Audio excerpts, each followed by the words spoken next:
Magandang araw po sa inyong lahat. Nako, hindi pa po lumalamig yung napakainit na pangyayari sa Senado, ang pagbabalik ni Senator Bato, ang pagpapalit ng liderato ng Senado, ang putukan sa Senado. Heto na naman, major happening na naman sa Senado at bali-balita na papalitan daw si Senate President Alan Cayetano. Hindi po ako nagtataka na siya'y papalitan.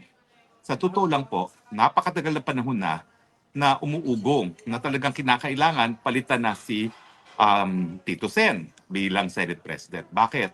Kasi unang-una itong si Tito Sen halatang halata atat na gipitin itong si Inday Sara Duterte at kung po pwede nga, matanggal na bilang Vice President. Bukod pa dyan, halatang halata na itong si Tito Sen at si Ping Lacson ay sinisigurado na hindi masisiwalat ang katotohanan tungkol sa korupsyon sa flood control scam, no? At walang nangyari dyan sa Blue Ribbon na investigation nila. So matagal na mga senador ay nais palitan si Tito Sen, wala lang silang maipalit. Bakit?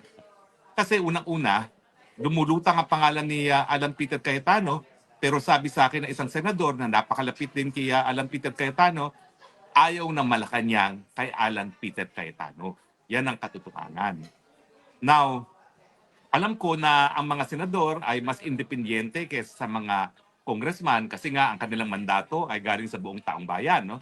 Pero pagdating sa Senate President, kahit papano, may ilan pa rin kasing mga senador na nagre-report sa presidente. Ngayon, sino-sino ba yung mga nagre-report?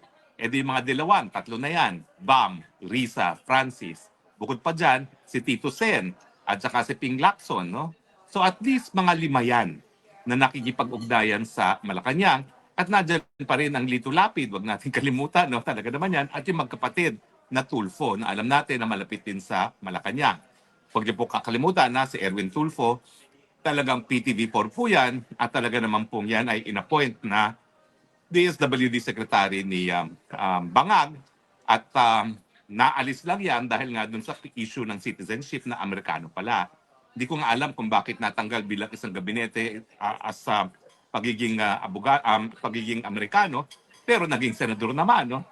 Parang dapat Pilipino ka kay senador o gabinete, no? Pero ewan ko na, bahala na sila diyan. So, merong at least 7 numero ang Malacanang dyan sa Senado. Bagamat ang 7 numero ay hindi sapat para mag-elect ng Senate President, siyempre, yan ang isang bloke. O wag natin kalimutan din, si Gatchalian, Bangag supporter yan. Bakit? Kasi ang ama ay negosyante.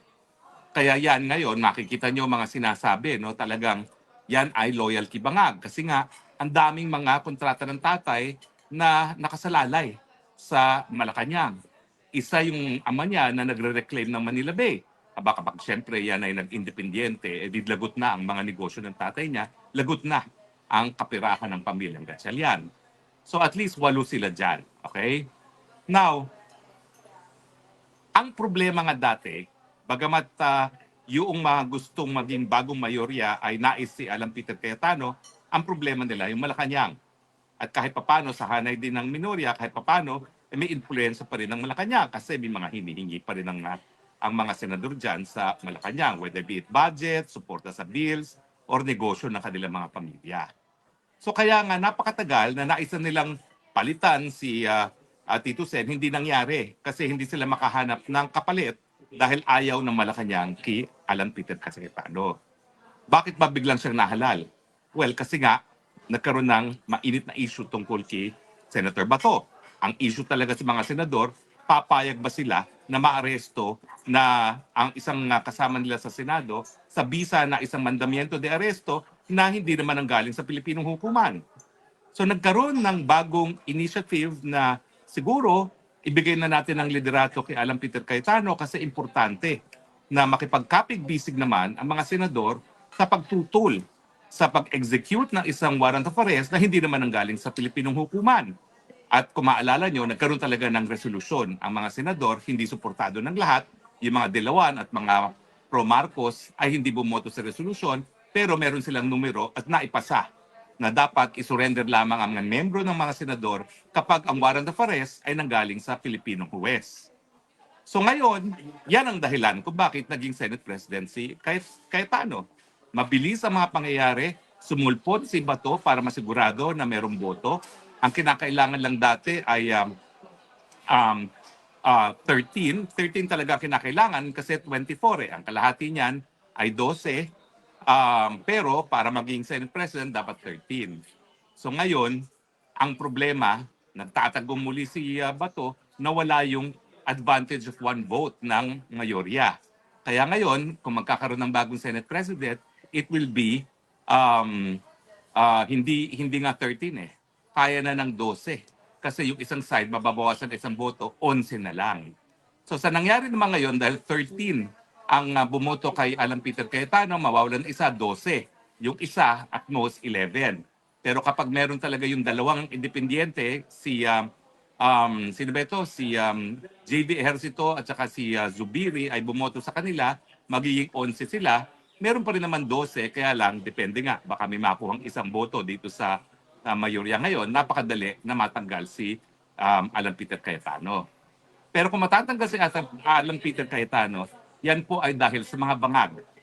Ayaw talaga ng mga bangag kay Alan Peter Cayetano dahil unang-una, alam niya yung batas. Siya ang presiding officer sa impeachment ni Inday Sara Duterte. Alam niya hindi po pwedeng gamitin ang mga bank details na siniwalat ng AMLAC dahil yan ay paglabag sa saligang batas at sabi nga ng Bank Secrecy Law at saka ng AMLAC Law, hindi po pwedeng gamitin sa kahit anong proceedings for any purpose. Pero kapag makakakuha sila ng Senate President na talagang nagkakautaw sa Malacanang, tatanggapin ang ebidensyang yan. Kahit anong maging butuhan in the end, masisira si Inday Sara Duterte kung tatanggapin yung ganyang ebidensya kesa ibasura na dapat naman ibasura. Sa puntong ito, sa tingin ko, alam na nila hindi sila makakakuha ng 16 votes kasi matindi nga yung division ngayon sa Senado.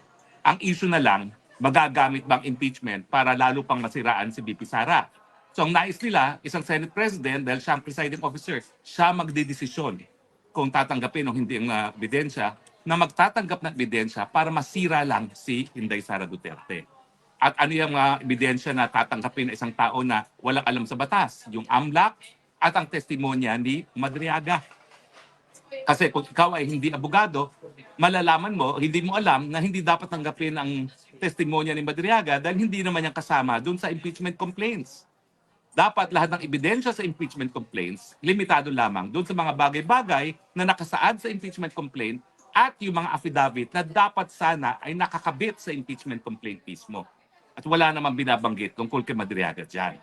So kinakailangan nila isang Senate President na sunod-sunuran, isang Senate President na hindi abogado, hindi alam kung bakit hindi dapat matanggap ang AMLAC, hindi alam kung bakit hindi dapat tanggapin ang testimonya ni Madriaga. At yan ay walang iba kung hindi si Juan Mig Zubiri. Bakit? Alam mo si Zubiri, taga Mindanao yan, ha? Pero tignan ninyo, ha? Hindi talaga yan out and out support sa mga Duterte. Kasi nga, matagal na sa politika sa Bukidnon ng kanyang pamilya, kaalyado talaga yan sa panahon ng mga Marcoses mga Marcoses. At saka pansinin ninyo, ha? Pati yung asawa, hindi naman na nag-no doon sa impeachment, nag-abstain, ang sinasabi nila dahil sa kanyang asawa. Pero ang katunayan yan, kung siya talagang tunay na taga Mindanao, no na talaga yan sa impeachment. Siyempre, ang dahilan din, kaya ang Mig Zubiri mas gusto ng mga Marcos, bukod doon sa kanilang historical na magkakampi sila ng mga pamilya, ay marami ring mga negosyo ang mga Zubiri na nakasalalay din sa Malacanang. Meron din po yung power plant, mga iba pa na nakadepende rin sa gobyerno. No? Kaya hindi nakapagtataka kung talagang ninanais ng mga bangag na mapalitan si Alan Peter Cayetano na independyente, may paninindigan, kapalit na isang gaya ni Zubiri na transactional. Yan at si Gatchalian po, dalawa yan, talagang super transactional. Kung ano lang ang makakabuti para sa kanila. So baka kaibigan, hindi pa naman po nangyayari, pero sana pagdasal natin na manatili si Alan Peter Cayetano. Dahil sa ngayon po, sinasabi ko, wala nang pag-asa yung impeachment na yan. Hindi sila makakakuha ng 16. Ang issue na lang, gagamitin ba nila impeachment court para sandata labang kay Inday Sara Duterte. Ang aking prediction, kahit sino pang iupo ng Malacanang na kapalit ni Alan Peter Cayetano, ang magiging mandato, gamitin ang impeachment para sirain si Inday Sara Duterte. Papayag ba kayo? Sana po huwag. Maraming salamat po sa inyong patuloy na pagtangkilik, ha? At hanggang sa muli nating pagkikita, ito po inyong Spokesang Bayan nagsasabi, I love you, Philippines. You're the only country that I have. You're the only country that I will have. God bless the Philippines. Bye.